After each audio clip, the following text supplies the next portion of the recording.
Welcome, everybody, to the Harsch Review. This is episode 57, and hosted by, my name is Sean, and with me is Ryan. Hey. 57, the most exciting episode of the year. Sure. Happy New Year, everybody. Hopefully it's exciting as it is for you, as it is for me. One thing I'm not doing is like writing 2018, like crossing it out all the time. Like on your checkbook? Yeah, right on my ledger. Yeah. I'm actually getting the date. I'm actually getting the date right. So that's a good sign, I guess, right? Yeah, it's progress. Yeah. Yeah, 2019, new year, new hope. We're almost up on our 1 year anniversary of doing this show, so thanks everybody for tuning in. Don't have a whole lot planned today. It's been kind of a slow, busy year. I don't know. Yeah, all 7 days. I know, right? 7 days. Yeah. But when you're listening to this, it'll be 8 days. Yes. There you go. So what do you say? You want to get into it? Let's dive right in, Sean. Oh, yeah. All right. Well, I got nothing. How about you? I got some stuff for you. All right, kick it off. All right, so the weight is on me. So thanks, bro. We had some Golden Globe Awards, which I did not watch because I just don't really watch these shows anymore. I can't do it. Yeah, I'm with you on that. Someone suggested today, just tape it and watch it later and fast forward. And I just, it's really like, to me now, it's like a popularity contest in a way. I don't know. It just seems like it's not really equitable in some respects, as you'll see in a minute when I talk about who won, which is what I'm going to cover. But the Gold Globe's supposed to be like the more lighthearted of the two award shows, I suppose. Everyone's sitting at tables. It's a little more frivolous, I suppose. But I did watch a couple years ago when Ricky Gervais hosted. I think he's a great host because he's got like nothing to lose. His sense of humor kind of matches mine and what I think. So he's not hosting this year, unfortunately. So didn't watch it. Yeah. So who did host it? Getting to the Andy Samberg and Sandra Oh, which I don't know if that's a great pairing there, but whatever. It's not up to me or you. So is it? They don't call the Harsch brothers and be like, hey, yeah, you run a multi-million-dollar successful podcast. Who should host this year? Well, it's the Foreign Press Association, I believe. Oh, they always get thanked. I learned this today. It's a conglomerate of photographers and writers are the ones, doing a lot of the picks for this. So I'm sure they had a big say in that.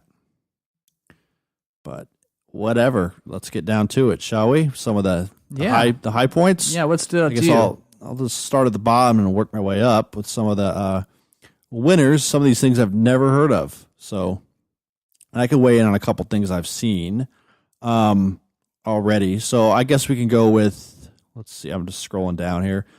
Best performance by an actress in a supporting role in a series for TV. Winner was Patricia Clarkson for Sharp Objects. I've seen that show and haven't gotten all the way through it. It's a pretty harrowing show, but she does a good job on it. So I think she's a good winner for that. Best performance by an actor, a supporting role on TV. Ben Whishaw, A Very English Scandal. Winner, not interested. So, yeah, sorry. Have you seen that one? No. Okay. We're off to a good start. Best performance by an actress in a limited series made for TV. Patricia Arquette, Escape at Dannemora, which I actually do want to see. This looks pretty interesting. It's about the two guys in New York. I think they escaped from prison, and one of them was like romantically involved with the prison guard. She ended up helping them escape. So this looks interesting. I'll put this on my list. There you go. Yeah, best performance by an actor in a limited series for TV. Darren Criss, Assassination of Gianni Versace, American Crime Story. It's just coming to Netflix in about a week or two. So yeah, I've heard about it. Haven't seen it. Don't know who Darren Criss is. Nope, never heard that name until now. Never heard of it. Same show won for best limited series for made for TV. So There you go. Best performance by an actress in a TV series, musical, or comedy. Rachel Brosnahan, The Marvelous Mrs. Maisel. Okay. Amazon show. Never heard of that one. Yeah, I've seen it advertised a lot. Yeah. Best performance by an actor in a TV series, musical, or comedy. Beating out Sacha Baron Cohen for Who Is America, Jim Carrey, Donald Glover, and Bill Hader for Barry, which I think he was fantastic in that. Michael Douglas for The Kominsky Method. I have not seen that either. It's a Netflix one. What a doozy. Same series also won for Best TV Series. Beating out Barry, which I think should have. I saw some of Barry. That was pretty funny. I didn't stick with it, but I thought it was pretty clever. It's very good. I mean, it hits like range of comedy and drama in a really interesting way. So yeah, highly recommended it. I was actually kicking myself after we did our best year of because I didn't mention it, but one of the stronger TV shows I've seen in a while. So, or HBO series. Best performance by an actor in a TV series, Richard Madden for The Bodyguard, or just Bodyguard. I watched, so real quick on that one, that's I assume that's the Stark boy, Rob Stark from Game of Thrones. And so I watched Bodyguard thinking like, oh, this is better not be anything like the, Kevin Costner. Right. With the cocaine addict one. What's it? Whitney Houston. Whitney Houston. Yeah. Yes. And it starts off and it was pretty entertaining, but his Scottish accent's so heavy that he says ma'am, but it sounds like he says mom. So they're always talking and she's like, the police chief's giving him orders and he's like, mom. He's saying ma'am. I'm like, why does he keep calling her mom? And so, and then after like 2 or 3 episodes, it becomes The Bodyguard. That's a tough accent, man. Like even, I'll like Train Spotting just like was probably my first exposure to that accent. It's a tough one. It's props to guys who from Scotland who could don the British accent because that's a pretty thick one. Sure. So, yeah, but he won for that one. Best actress in a TV series, Sandra Oh for Killing Eve. Best TV series drama, The Americans. You saw this one, right? Yeah, I'm almost done with 4th, 5th season, I think. I'm pretty close to cashing that one out. Okay. Best animated film, we had some pretty good ones in this category. Incredibles 2, Isle of Dogs. The winner was Spider-Man Into the Spider-Verse, which I heard was a pretty good film. Yeah? Yeah, sure. Yeah, okay. Whatever. Best motion picture. I haven't seen it, but it's been killing it. Okay. Yeah. Best motion picture foreign language, Roma, which is on Netflix right now. Is that the only place that was released? Possibly. I mean, I'm sure it had like a limited. I know, like like Buster Scruggs. Even though it went to Netflix, it had like a limited screening as well.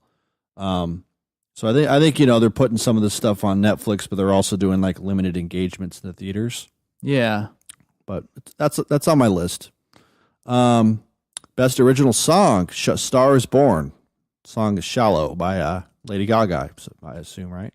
Yeah, Bradley Cooper. Mm-hmm. Best original score, the movie that nobody saw, First Man. Yeah, no one saw that one. I wanted to see it. Yeah, I'll catch it. Best supporting actor in a motion picture, great actor, but I don't think I could say his name correctly. Mahershala Ali. Knocked it out of the park. I got it. I don't know. Sure.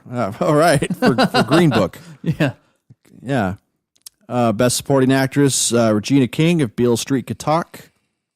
I agree with this one. Best performance by an actor in a motion picture, musical, or comedy, Christian Bale for Vice. Yeah, you saw that one. Someone told me he thanked Satan for that. He did. Yeah, of course, right?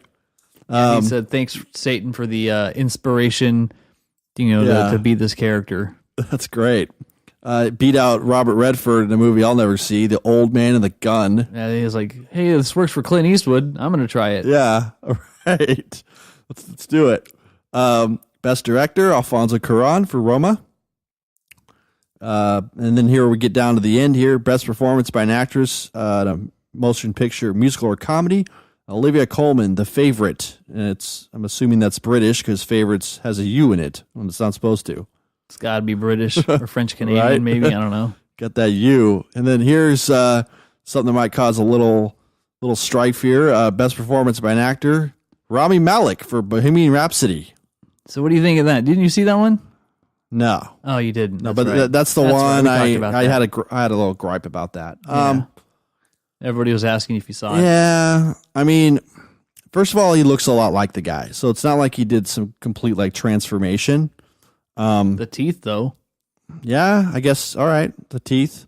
But he was up against Bradley Cooper, Willem Dafoe, John David Washington, who I thought was great in Black Klansman. But I don't know. I mean, if the Foreign Press Association thinks he won, then he won, right? Yeah. He must have done great. So, I mean, yeah. I have my list here, and so I'm looking at the competition, so to speak. Yeah. For that role. And it's tough because, you might listen to a lot of other movie podcasts and they're all over it. We just talk about the shit we like. And while, I respect Queen, I'm not a huge fan of it. The movie just sounded like a bunch of fan service to me, but, I don't know. I'm just kind of looking at, you've got Bradley Cooper, who I heard did great, Stars Born, William Dafoe at Attorney's Gate. Haven't seen that. Don't know what about Lucas Hedges is or Boy Erased. Yeah. And then John David Washington, which you saw in Black Klansman, right? Right. Yeah. So I thought he was good. I don't think he, deserving of a Golden Globe, but I think he did a great job. I know Adam Driver was up for Best Supporting. I think he should have pulled that. He did great in that movie too. You got to consider all the other competition in there. Sure. But Glenn Close won for Best Performance Actress in a Drama for The Wife. Never heard of that one. Probably won't see that one. Best Motion Picture, Musical, or Comedy. Green Book beat out Vice, Mary Poppins. Isn't that with Aragorn?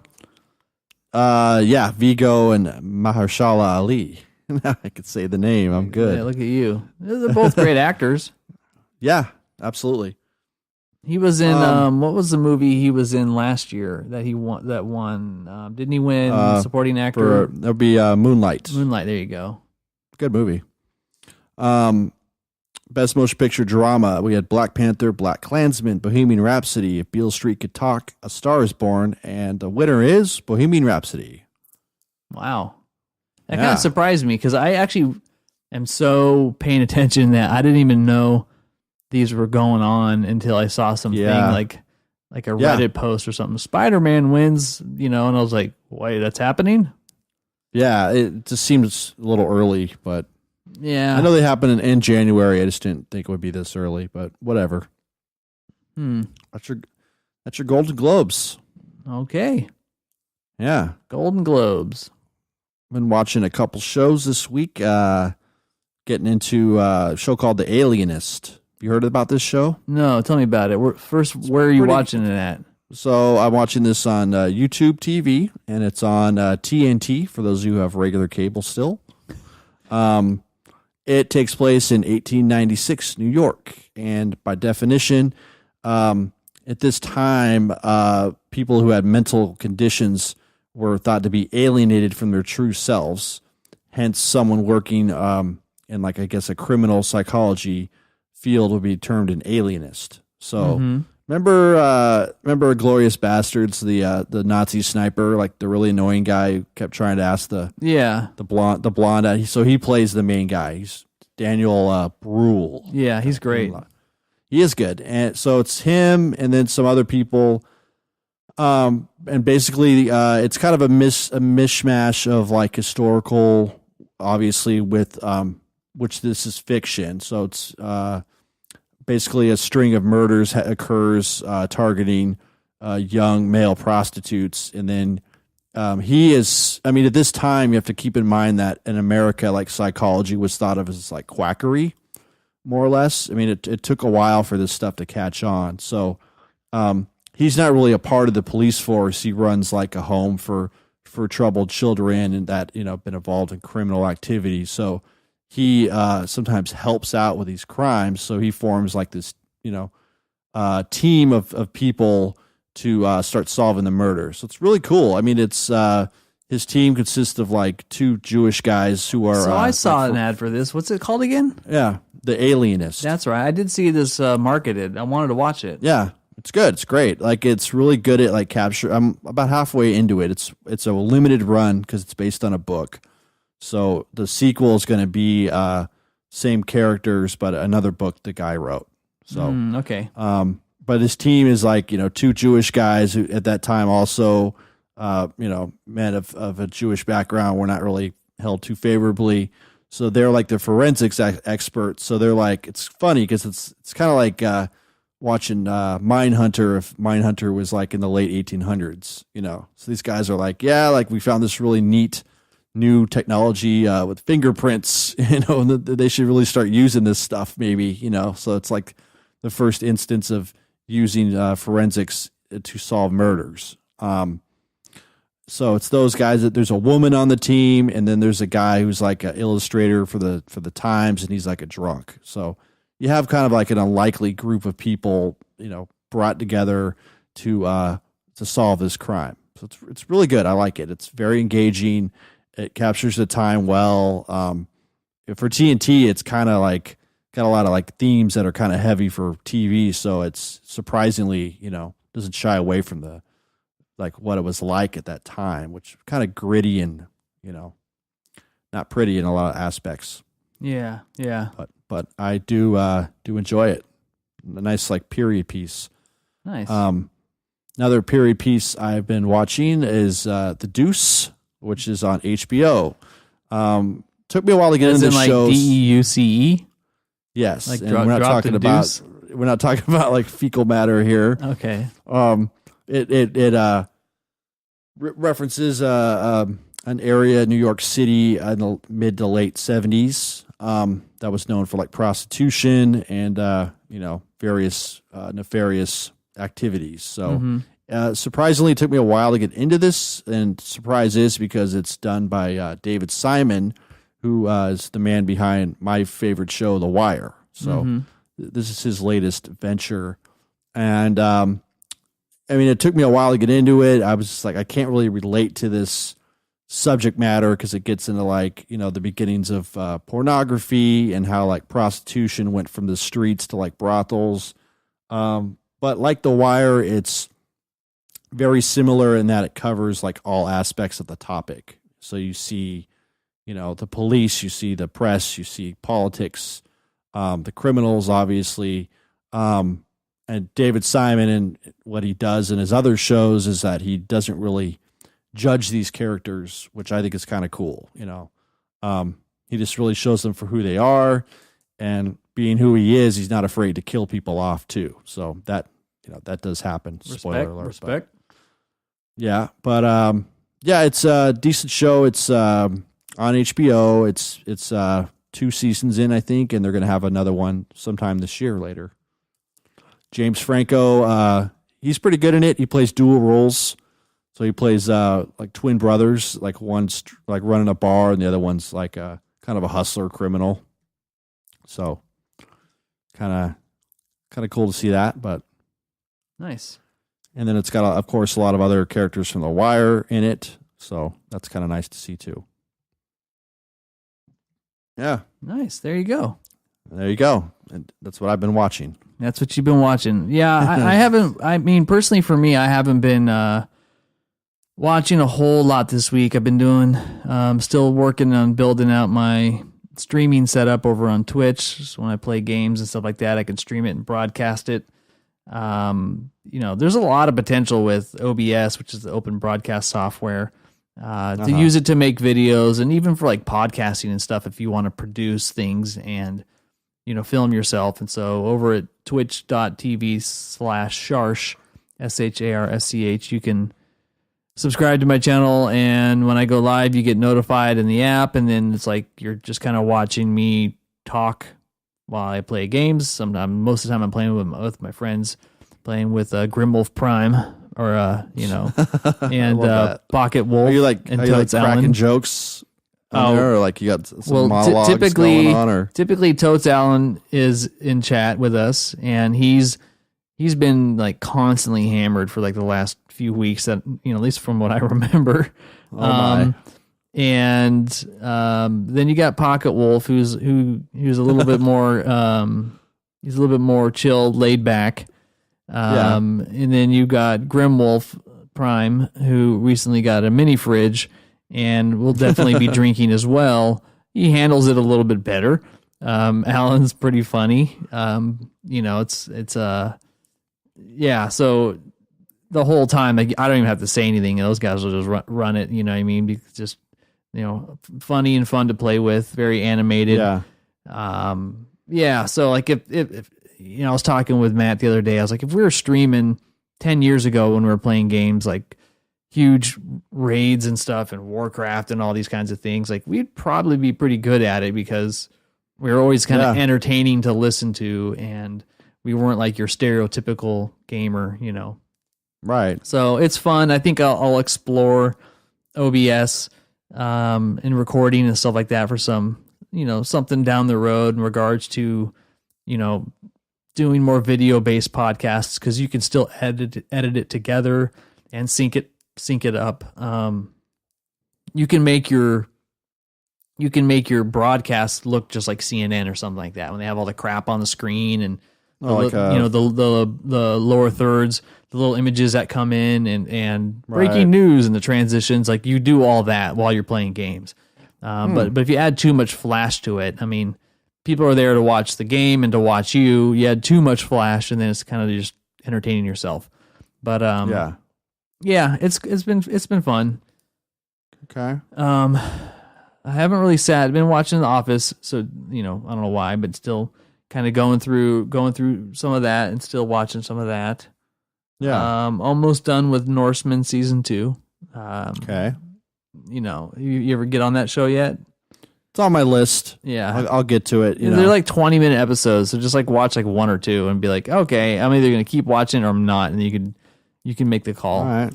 It's a homework assignment. Yeah. I'm on it. Yeah, homework. I wanted to go see Aquaman because it's just like crushing it. It's the most successful Warner Brothers movie, but I mean, I'm not really that interested in Aquaman.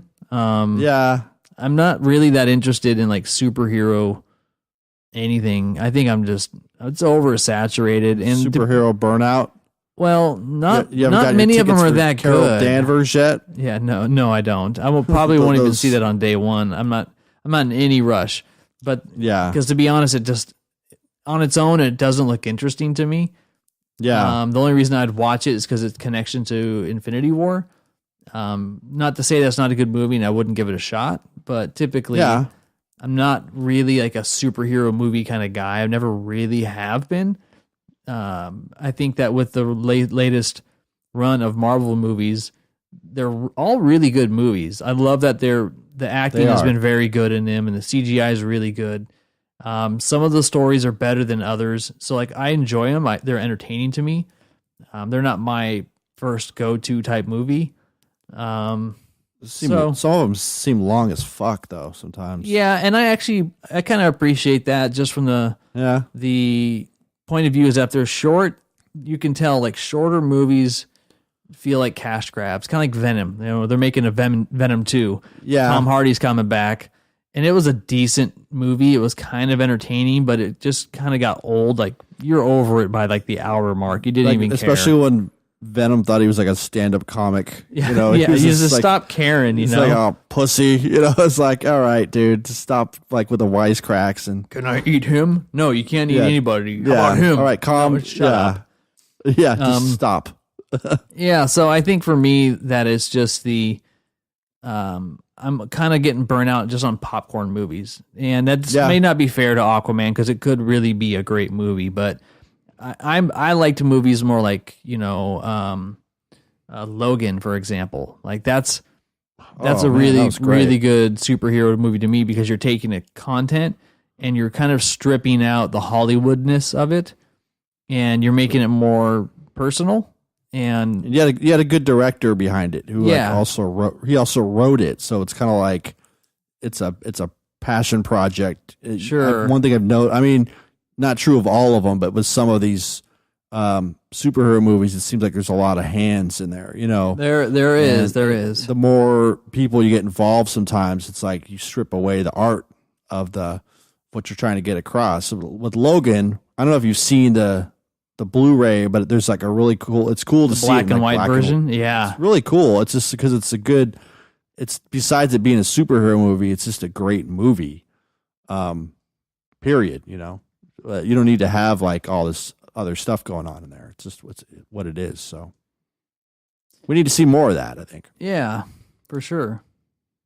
Gonna catch you off guard here with a question. Okay. So feel free to Google or anything like that, but it's something I wanted to kind of talk about, and I think you can hang. What are your three, for you personally, your top three favorite Christopher Nolan movies?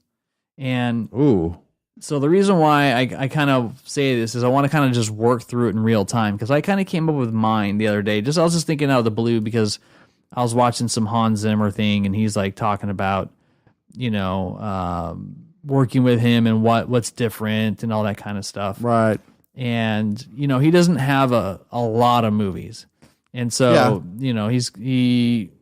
he's got 14 director credits, but really, 11 of them are full feature movies, but I think he's been pretty well established for making 11. Right. And there's a lot of variety within those. Well, I don't even need to Google. I could just tell you what they are. Yeah. So tell me what yours are. Start with you want them in 3, 2, 1 favorite. Okay. So, 3, I would have to go with Dark Knight. Okay. 2 would be Memento. Mm-hmm. And 1 would be The Prestige. I love that movie for some reason. Just really cool. To me, it's like a good period piece, but it's about two magicians, but it's also about it's kind of a analogy for Edison and Tesla, which I think is a cool kind of backstory. Yeah, I agree. And then Bowie's in it, and he's cool. And Andy Serkis, and you have all these Michael Caine. So it's just I think it's a cool movie. Lot going on in there. Yes, for me, that's probably my favorite one of his. Mine was almost the exact same as yours, but I changed. So it was my favorite of his. Obviously, is The Prestige. I think it's his best film all around. Yeah, totally. I think Memento definitely, because it is really what kind of established him as a new voice. Especially in the Shyamalan era and, post Fight Club, it was kind of tough to kind of break through with a movie like that. And he was able to, but it wasn't a huge success. And, I was kind of thinking The Dark Knight, but then I started thinking it's not really that good of a movie. Yeah. Right? I think that, I think it's good. Well, I think Heath Ledger's great. And yeah, I think that there's some really cool scenes in it. But I watched it again recently, and I just kind of remember going I'm kind of watching this movie from moment to moment, and it all kind of centers around the Joker, but I really don't care about Batman in that movie. And I can't forgive that necessarily. You know what I mean? I can't just forget that Christian Bale wasn't really that exciting. He's better in the costume than he is outside of the costume, I think. But his voice is terrible. It's like Clint Eastwood. We've talked about that a little bit. Yeah. So I kind of put Inception as my third favorite. Yeah, that'd be my fourth probably. And the reason why is just because of how ambitious it is. It doesn't necessarily always land. And some of the personalities is kind of it's got those people that are kind of like the Italian Job. You got the Ocean's 11 cast. It's kind of got that vibe to it. The demolition expert, the computer guy. We've talked about that. You got the numbers man. Yeah. But it's more like you're breaking into someone's mind. But it's one of those movies that, similar to The Matrix, it gets people talking. And they're going what's this, what's that? You got to watch it again. It's really heavy in layers. It's a very intricate puzzle that he was able to make like an entertaining movie out of at that scale. It's so hard to like follow because very unique. Yes. The next non-Batman thing he did after that was Interstellar, I think. He did after he did Inception. He had Dark Knight Rises, which I think is his worst movie. And then he did Interstellar, which has a lot of good moments, but yeah, it just seemed like a Inception in space. It did, but I think he was, I don't really know what he was trying to accomplish with the movie. I feel like he had a premise that he felt was going to be stickier than it was, and ended up kind of being kind of dumb in the end. Like, you watch a sci-fi movie, you want some sci-fi shit. You don't want to see like, oh, love defies all time and space and gravity and this whole thing. You're like, okay, I kind of get it, but at the same time, like, don't try to hoodwink me in thinking I'm watching some sci-fi thing and you're going to have the most accurate black hole ever portrayed on screen just to go like, oh, it's just love, that's it. They were pumping it up as like a Kubrick kind of thing. And yes. It was, that's kind of when I walked in there, I was like, yeah, it's like people were saying like, yeah, it's like a modern day 2001. I'm like, I'm not seeing that. I'm seeing like the McConaughey and then like the love story or, whatever. And then the wormhole again. So it's like, okay, here we go with the wormhole again. So, how I feel about wormholes, Sean. Yeah, wormholes and time travel. Yeah, just I've had enough. Yeah. Good. So, all right, good but question. Would you agree that Dark Knight Rises is his worst? Yeah, it's pretty bad. It's just we talked about that with Matt. It's too damn long. It's just like too much going on, and then it turned into like some like, oh, the corporation it turned into like some kind of message, which I don't really watch these movies for a message. Like going back to the superhero movies, like they don't like the Avengers and the Marvel stuff. It doesn't really seem to like preach at all. It's just like, this is what it is. And it's like, it's very true to the comics. Whereas with that one, it was like some kind of morality thing. And I don't know. It just ended up being kind of dumb. Good cast and, all that, but Bane was interesting, but that's Bane.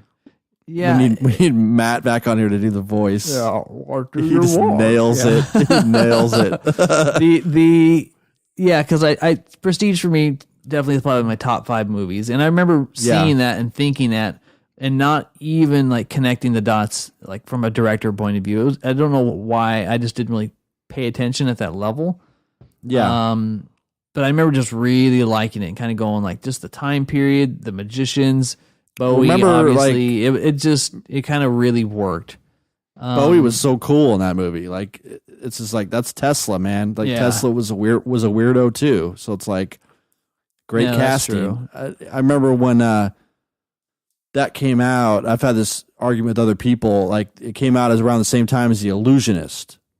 That's right, with Edward Norton. So yeah, it's like you want to parallel that with like Saving Private Ryan with like Thin Red Line. Like Thin Red Line was a great movie, but it didn't really get it's kind of overshadowed.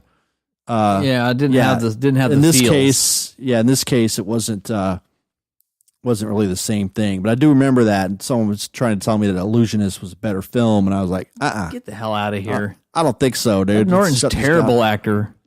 Yeah, he's not that good. Like thinking back on some of the stuff he's done, I heard he's a hell to work with. So, yeah, he's overrated. A terror. So I mean, overrated. Insomnia, right? Oh yeah, that's a good one. Yeah, but I mean, it's Al Pacino, Robin Williams. Yeah, it's interesting. Like it's because he doesn't like Robin Williams doesn't come in for a while. I need to watch that. It's really like. It's a good movie. It's really like I think I watched it recently, not too long ago myself, and it's a good like psychological kind of movie. Pacino does this Pacino thing, he's like really quiet. Hey, and he starts yelling and shit and throwing shit, and it's just like, all right, Al, calm down. But you can look past that. I mean, it's a decent movie. It's interesting because you'd watch it and you're like, this isn't really a Christopher Nolan film. I think I've recommended it to you a long time ago. Check out Following, which is like his first movie. Pretty good. I mean, it's got a good little concept to it. it's black and white. It's like an hour. It's not that long, but it's interesting. Following. Good little twist. And what's the plot of that one? Can you tell me without ruining it? It's just like it's like a guy who like just random, like he's not a lot going on. He just kind of randomly like follows people. Not like quite stalking them, but just kind of like putting himself in their shoes and like seeing what's going on. And then like he gets a little too close to one of his subjects. It's some bad stuff starts going down. So that's all I'm going to say. It's a little too close. Not like crazy, not in a crazy way, but Yeah. But it's decent. I think he writes a lot of movies with his brother, I think. Mm-hmm. So I think that one was written with his brother, but I think a lot of people would regard Memento as his first good one, which when I saw that, I was like, I'm going to have to watch this again. And I did, like right after, because it's like, you really have to. And I think the first time I turned you on to it, like I think you had to watch it twice just to kind of. I was like, whoa, wait a second. Like that was it was something that you weren't used to seeing, where there's a film story. It wasn't like a gotcha moment, which is why I think it's so clever. Because like if you look at the Shyamalan stuff, the whole premise was on like a hook or a gotcha, and then once that was seen, you're kind of like, okay, I want to watch it again and see how I missed all the hints. But the difference is, I think the difference is that Shyamalan isn't really dropping that many hints. Sure he is. I mean, not like that many though. I mean, no, it's the pretty. They're actually pretty heavy. You think so? Yeah, because like I'll just give you a couple that I remember off the top of my head. There's like, for example, the door is locked, to the basement. So it's like, how the hell is he getting in and out of the basement? The door's locked from the outside, or the other way around. The girl drops the wedding ring off her hand. And that was like a symbol that like, okay, why would the ring fall off her hand, or that kind of thing. He doesn't interact with anything. He doesn't touch anything. He just kind of sits. He's in the room with the kid, and the one of them has like breath coming out because it's cold. The other one doesn't, and there's all these little hints. But maybe I'm trying to say there were a lot more like obvious to where like, oh, I feel dumb for not seeing that. They're right on the nose, yeah. But you wouldn't. Wouldn't question. Whereas Memento, it's a lot more cerebral. I guess you could say. Nolan takes that whole kind of premise that was going on at that time with like that surprise ending, which, a lot of other movies I can't really think of right now were kind of started doing that. You know what I mean? Sure. And all kinds of genres. I think he made it a lot more cerebral and like turned it on its head, like literally. But what I'm getting at though with Christopher Nolan versus that approach is that there's a certain technical skill to write a movie and then execute it like Memento that you don't see. You compare it to something like Sixth Sense that also has its kind of like a gimmick or a hook to it. So it's really easy to film a linear path and then not reveal something about the character. That doesn't take a lot of skill. You just got to be able to be, smart with your screenplay so it works, and then tactful to where when you do reveal it, it's not like a whole like, wait, a what? It's plausible. It makes sense, right? So that's where if you don't show them little cookies or you don't leave a breadcrumb trail through your script, when you get to the end, the payout's just stupid. So Christopher Nolan never really had those kind of payouts. He's had the cerebral kind, and with Memento, it's a linear plot filmed in reverse. Yeah, and so you're seeing the path reverse, then you have to put the whole thing together yourself. Right, and so there's like it's kind of like listening to a song backwards by Zeppelin and then hearing something about the devil. My sweet Satan. Yes. We did that one time. Satan. Hello, my sweet Satan. Yeah. So you played a record backwards and it gave you like nutritional advice. It'd be a lot always different. Eat broccoli. It's like, what? Who's a good boy? You are, Todd. Yeah. And so that's what I kind of like appreciated about that. But then, you look, and so he didn't keep doing that though. Well, he kind of did. But I mean, not to the extent that Shyamalan did. No, like it was, like he did it. I guess you could say he did do it a couple more times, but he did it in like more interesting ways. He still, So Shyamalan's hook was a reveal at the end, and right. But they begin to get stupid because, like in The Village, it's like, yeah, right. Like planes aren't allowed to fly over this. Like, yeah, it's just a little too too far. The Happening was probably the worst. That's the one where the wind kills you. Yeah, like the lawnmower like runs the guy over. That was like the big scene in the preview. It's like, yeah. So Following's got, I assume, something similar to it, or does it not? Yeah, it does. Okay, so Memento clearly does. Then you go to Batman Begins, which is kind of straightforward. So that's like his departure from this little format he set. But then he goes into The Prestige, which is back to old school. Goes into Dark Knight, which is kind of straightforward. You missed missed Insomnia somewhere in there. Oh, I'm sorry. I was looking at the writing ones. I think it's Insomnia after Memento. He didn't write Insomnia. No. Yeah, and then Batman Begins, Prestige, Dark Knight, and then he goes into Inception, which was a mind fuck, and that was a little bit of everything kind of wrapped into one, because he could play with these dimensions and then start tricking you yourself where you don't know what to believe. And then Dark Knight Rises, which was like, let's just get this over with. My life sucks. Wrap it up. And then Interstellar, which is kind of like the closest thing he's made to like a Shyamalan movie that relied strictly on like a little thing in the end. And so it's total like a Shyamalan plot. But then something totally different, Dunkirk. Yeah, and so I'm still mixed on that. I mean, I saw it in the theater. Yeah. I enjoyed it. I bought the disc, and I never watched it again. And I think I just was kind of like, I don't know if I need to. It's cool. Like the sound is incredible. Like, yeah, I should watch it with headphones. Yeah, like the way he uses sound and the way, but it's kind of like, it's pretty straight up. Like he kind of mixes the stuff up, but it's like you could figure it out. Yeah, he's got a little bit to it. Pretty straight up.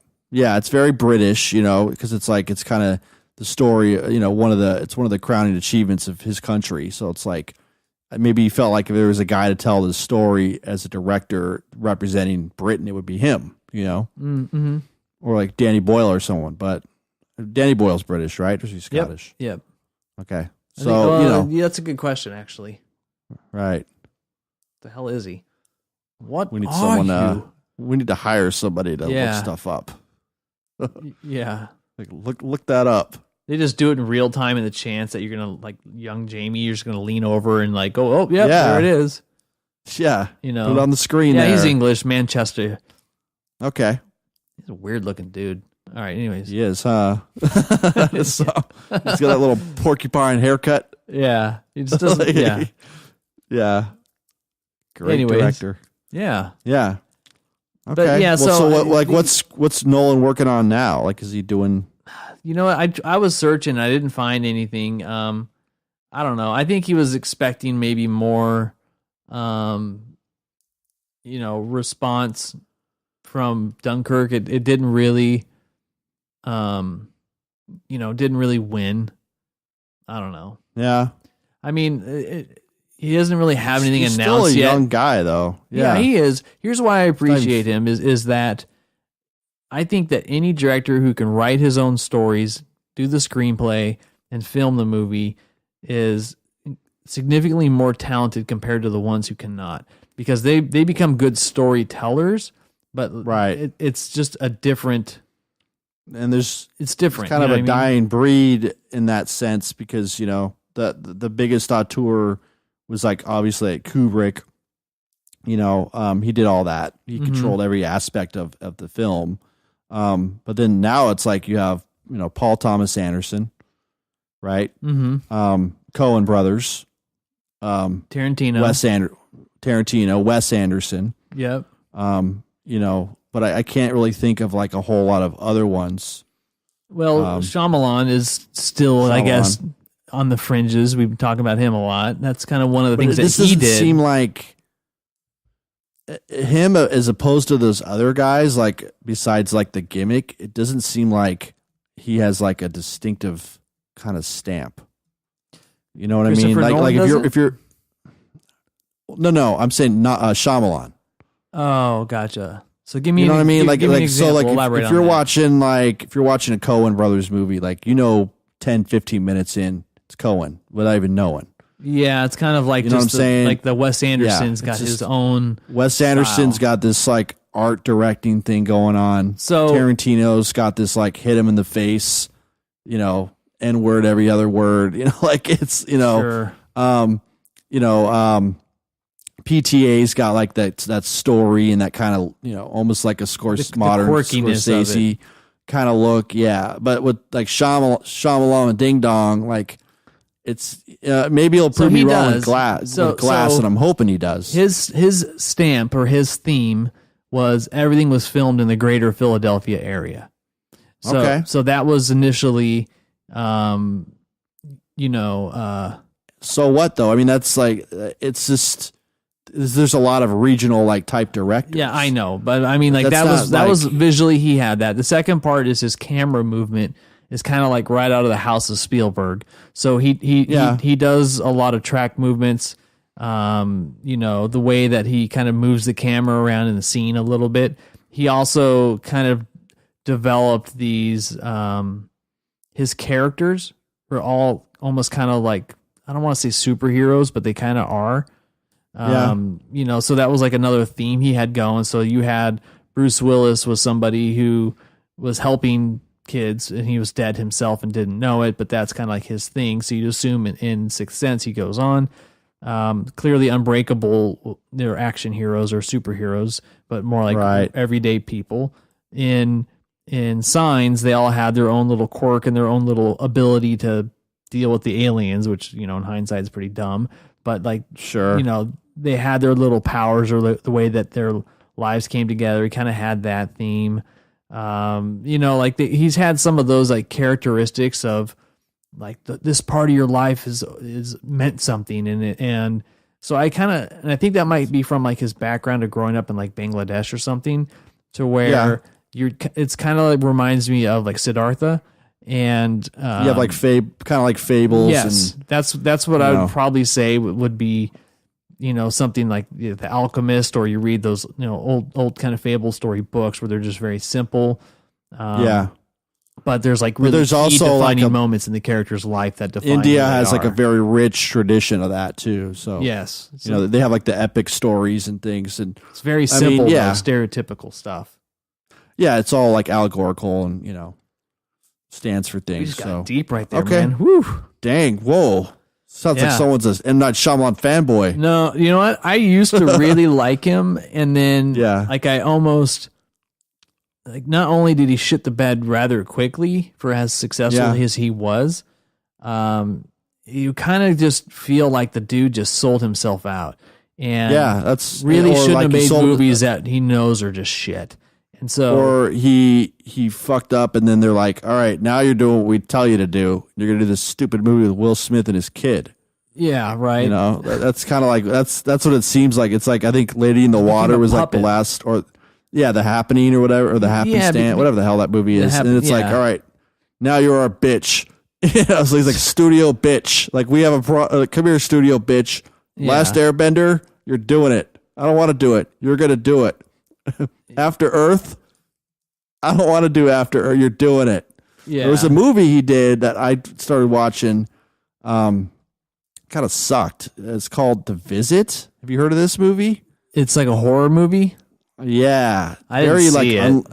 It's just two siblings become increasingly frightened by their grandparents' disturbing behavior while visiting them on vacation. Kind of sucked. But yeah. But that's pretty dumb. That just seemed like another like formulaic kind of, you're doing this, M. Night. It does what now it's told. Yeah, exactly. Studio bitch. Studio bitch. That's the name of the podcast episode. Yeah. I don't know. But then I think he's starting to find his way back. But I mean, look at that's good. Look at Spielberg, right? When he started out, it was very similar because, you had Duel, and then that landed him Jaws, right? Right. And then he came out with, what was it, 1943? Is that what he did right after? 1941. And everyone's like, whoops. It looks like those are flash in the pan. What the hell is this shit? Yeah. And then Close Encounters, right? Wasn't that what he did after 41? I'm just going off. Yes. Okay, so yeah, you're right. That was still mixed reviews, but it ended up being a cult classic. So it didn't win at the time. And then I think he went into Indiana Jones. Real quick though, I made this is where I felt stupid. This happened last month, but I made a reference to Close Encounters. And like nobody got it. I was like, what was the setting here? Yeah, like a holiday event? No, it was like, kind of like I stopped by the office. Did you say this means something to me? Kind of like someone had a shitload of mashed potatoes, and they're like, well, I made a whole bunch of mashed potatoes for my kid. And, if you guys want some, I don't have any gravy, but you can have some. And I'm like, well, thinking, what are they going to do with a bunch of mashed potatoes? It's like rice without soy sauce. It just, So I made an offhand reference that says, yeah, you should build a mountain like they did in Close Encounters. And then crickets. I just slunk away. It wasn't dynamite either. I mean, no one got the reference. Slunk away. I just slunk away like a Nimrod. It's like a layup. But I mean, it was just like a little. I wasn't trying to be like humorous. It was just like an offhand reference. I don't know if those are exact words I used, but I did reference that scene in some way. And then like people were like, I don't know what you're talking. Like, I've never seen that movie. I'm like, all right, whatever. Now you know why I'm not here all the time. Sure. But yeah. It was a pretty big fall from grace, and hopefully he works back, because I'm really looking forward to seeing, Glass could really make or break like a new era for him, and he can kind of get back to telling the type of stories he wants, because Sixth Sense isn't a bad movie. It's just, I mean, it crushed it. It did like $672 million, worldwide. Unbreakable did 248. Signs did 408. Maybe that's just Mel Gibson, and Macaulay's brother. Village was 256, and it has some great performances within it. I mean, Adrian Brody and Joaquin Phoenix are great in it. Even Bryce isn't too bad, but it's still just, once you see the gimmick, you kind of feel a little betrayed. And I think that's what you almost don't respect the movie goer, where you don't want a one and done. Lady in the Water did 72 million, right? Ugh. And Paul Giamatti. Yeah, The Happening 163. So that's probably Mark Wahlberg cashing in.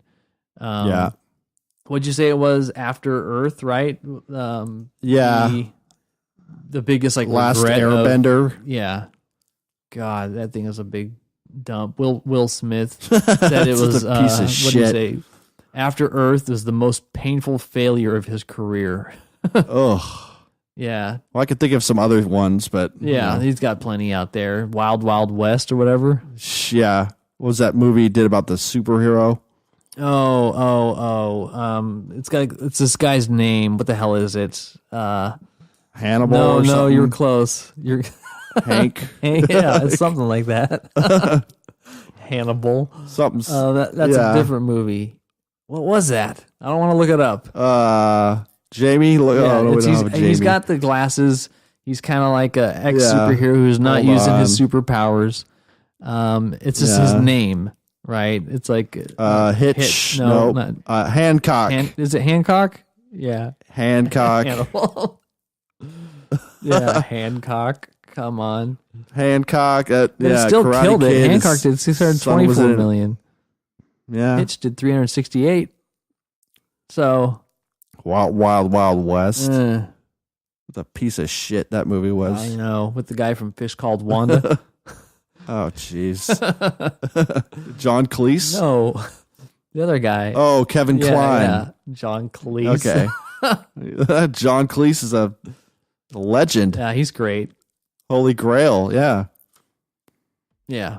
But anyways, that was, interesting conversation there. I think I was just kind of curious. I was thinking about we should start talking about some specific directors or actors and just, throw somebody on the spot, meaning you or me, and, see what catches, what we think.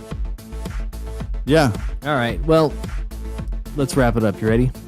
Yeah. I think that's we're psychologically or philosophically spent for the day. Yeah, so just so you guys know, we really went into this episode. I didn't have a whole lot. I was exhausted this last week. I know Ryan had a couple things, and look where he wound up. Yeah. So don't ever quit on your dreams, folks. Hancock. Until next time, thanks for stopping by. If you haven't subscribed to our podcast already, please do so. We really appreciate the support and hope everything that you want to happen in your life happens in 2019. My name is Sean. And I'm Ryan. Have a good one.